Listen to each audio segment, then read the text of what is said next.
Voice of America আমার কাছ থেকে একটা সাক্ষাৎকার নেয়, ভূমিকম্প থেকে বাঁচার কোনো দোয়া আছে কিনা, তাই বলবো 3 কোন মিন শাররি মা খালাক।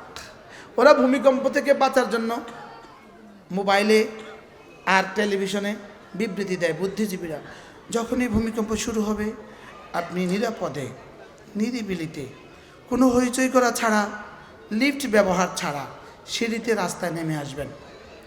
ভূমিকম্প শেষ হয়ে গেলে আবার আপনি ঘরে চলে যাবেন। ভুয়া ভুল।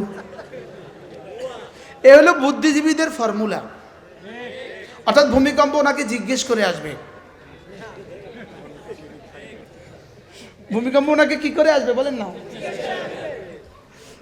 আফামিনু মাকরাল্লাহ ওয়ালা ইয়ামানু মাকরাল্লাহ ইল্লাল কওমুল খাসিরুন। আল্লাহর আযাব থেকে নিজেকে নিরাপদ ভাবতেই পারে না কোন মুসলমান। আল্লাহর আযাব থেকে নিজেকে কি নিরাপদ ভাবতেই পারে না। আফামিনা আহলুল কুরা আন ইয়াতিয়াহুম বাসুনা বায়াতান ওয়া হুম নাইমুন আওয়া আমিনা আহলুল কুরা আন ইয়াতিয়াহুম বাসুনা দুহান ওয়া হুম ইয়ালআবুন আফামিনু মাকরাল্লাহ ওয়ালা ইয়ামানু মাকরাল্লাহ ইল্লাল কওমুল খাসিরুন। রাতের অন্ধকারে তোমরা ঘুমিয়ে থাকবা, আযাব আসবে না কে বলেছে তোমাকে? দিনের আলোতে তুমি খেলতামাশায় থাকবা, আযাব আসবে না তোমাকে কে বলেছে? আল্লাহর আযাব থেকে নিজেকে কোনো কাফের ছাড়া কেউ নিরাপদ ভাবতেই পারে না।